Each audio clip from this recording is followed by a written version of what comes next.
नमस्कार मित्रांनो, आज मी तुमच्याबरोबर खूपच खास अशी आठवण शेअर करणार आहे, जी की आहे बोरनाना संबंधी. बजी बबल्समध्ये तुम्हाला सगळ्यांचं स्वागत आहे. मागच्या वेळेस हैदराबादला बोरनान आम्ही कसं केलं होतं हे तुम्ही व्लॉगमधून बघितलं आणि सगळ्यांनी त्याला खूप सारं प्रेम, कमेंट्स आणि ब्लेसिंग दिलं. याबद्दल मी सगळ्यांचं मनापासून धन्यवाद करते. आजच्या व्लॉगमध्ये पुन्हा एक सुंदर आठवण तुमच्याबरोबर शेअर करणार आहे. जर तुम्हाला व्हिडिओ आवडला तर चॅनलला लाईक, शेअर, सबस्क्राईब करायला बिलकुल विसरायचं नाही. खरं तर हे अन्वीचं 5वं आणि अबीरचं पहिलंच बोरनान होतं. आणि मजेशीर गोष्ट म्हणजे जेव्हापासून अबीर पोटात होता तेव्हापासून मी हे सगळं प्लॅन केलं होतं. एका शब्दात सांगायचं म्हणजे हे सगळं मी मॅनिफेस्ट केलं होतं आणि अगदी व्हिज्युलायझेशन जे एकदम स्वप्नासारखं होतं आणि तेही सत्यात उतरलं. म्हणून मोठे मोठे स्वप्न बघत जा आणि त्याला कंप्लीट करण्यासाठीची मेहनतसुद्धा तुम्ही घेत जा. तर चला, आजच्या ह्या व्लॉगमध्ये मी तुमच्याबरोबर शेअर करणार आहे दागिने, ड्रेस मी कसा सिलेक्ट केला.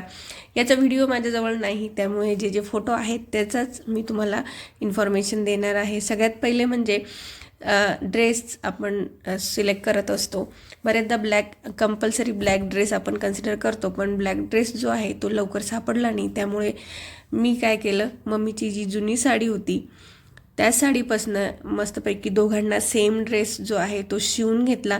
आणि इतकं सुंदर हा साडीचा कलर होता की ते ड्रेस खूप सारे दिवस आम्ही वापरले. आणि आम्ही बाजूच्या टेलर मावशींकडनं हे दोघंही ड्रेस जे आहे ते बनवून घेतले, ट्विन्स ड्रेस.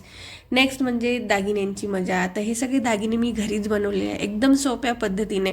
आणि मीच्या दागिन्यांची थीम होती गुलाबी आणि पांढरा, आणि कानाची जो दागिन्यांची थीम होती ती होती गोल्डन आणि आपले जे व्हाईट कलरचे दागिन्यांसाठी आपण हलवे वापरतो त्यांची. अन्वीसाठी मोठा नेकलेस, छोटा नेकलेस, बिंदी, बाजूबंद, कमर, पट्टा या सगळ्या गोष्टी बनवलेल्या. फक्त एक सिंपल आकार काढून घ्या आणि त्याच्यावर आपण हे सगळे व्हाईट हलवा जो आहे तो चिटकवून घ्यायचा, तिळगुळ जो म्हणतो. आणि मग मी फक्त इथे पिंक कलरचे फ्लावर्स जे आहेत ते जवळजवळ वापरलेले आहेत. हे बघा, इतका सुंदर सेट होतो घरच्या घरी. हा सेट तुम्ही बाहेर बाजारात बघणार तर याची किंमत 800 ते 1000च्या दरम्यान. आपल्याला पाहिजे तेवढे दागिने तुम्ही घरच्या घरी बनवू शकतात, अर्धा किलो तिळगुळपासनं.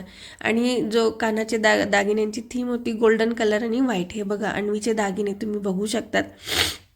खूपच सुंदर असं हे सेटअप झालेला होता. कानासाठी बासरी, मुकुट आणि छोटा नेकलेस बनवला होता. काना खूपच छोटा होता, त्यामुळे त्याच्या दागिन्यांवर मी एवढी जास्त मेहनत जी आहे ती घेतलेली नव्हती. आणि त्यावेळेस व्हिडिओ शूटचं एवढं मनात नव्हतं, त्यामुळे आम्ही काही केलं नाही. आणि डेकोरेशनसाठी मेन आता साऊथ इंडियन थीम जी आहे ती मी निवडली होती. यासाठी तुम्ही बघू शकता केळीच्या पानाचा बॅकड्रॉप जो आहे तो अमेझॉनवरून मागवला. सिंपल जे आपल्याकडे माळा असतात त्या लावल्या. आणि सगळ्यात मेन डेकोरेशन म्हणजे माझ्या आईकडे असं हे घंगाळ असतं मोठं, आंघोळीसाठी वापरतात. जुन्या काळी वापरायचं, आता नाही, पण आता त्याचा डेकोरेशनसाठी खूपच सुंदर असा यूज झालेला, त्याला सजवलेलं, त्यामध्ये पाकळ्या टाकलेल्या आणि खूप छान असा डेकोर रेडी झाला. जुन्या भांड्यांचा असा क्रिएटिव्ह वापर खूपच छान वाटतो ना, तुम्ही सुद्धा त्याचा वापर जरूर करा. आणि अन्वीचे फोटो खूपच सुंदर आले. यासाठी माझ्या भावाने खूप जास्त मेहनत घेतलेली. आणि इथे काना खूप जास्त लहान होता, त्यामुळे ऑप्शन करून झाल्यावर मग आपण बोरनानाचा कार्यक्रम करतो, जेणेकरून तो लहान होता म्हणून आम्ही इथे चाळणी वापरलेली, जेणेकरून मुरमुरे नंतर चॉकलेट्स हा रानमेवा डायरेक्ट डोक्यावर न पडता तो मस्तपैकी आजूबाजूला पडतो. फोटोही सुंदर येतात आणि जे आजूबाजूला बाळगोपाळ जमलेले असतात त्यांनाही हे सगळ्या गोष्टी उचलायला सोप्या जातात. सगळ्यांनी सजावट, दागिने आणि क्रिएटिव्हिटीचे खूप जास्त कौतुक केलं. आपल्या मेहनतीचं ॲप्रिसिएशन मिळालं की मन अगदी आनंदाने भरून जातं. या सगळ्यांमध्ये माझे मम्मी, पप्पा आणि माझ्या भावाने खूप जास्त मदत केली. माझ्या डोक्यात ज्या ज्या आयडिया होत्या त्या सगळ्या पिक्चर रूपाने समोर आणण्यासाठी त्यांनी डेकोरेशन म्हणा, बाकीचे हे दागिने वगैरे म्हणा, ते पण करू लागायला खूप जास्त मेहनत घेतली. आणि त्यांच्यासाठी पण हा मेमोरेबल असा एक वेगळा सोहळा होता. सगळ्यांनी खूप जास्त ह्या डेकोरेशनची म्हणा, या सगळ्या गोष्टींची खूप जास्त कौतुक केलं. आणि ही आठवण आमच्यासाठी खरंच एक अविस्मरणीय बनली. सगळ्यांसाठी हे फोटो म्हटलं म्हणजे खूपच सुंदर असा फ्लॅशबॅकमध्ये आपण जातो. तुम्हाला हा व्हिडिओ कसा वाटला नक्की कळवा.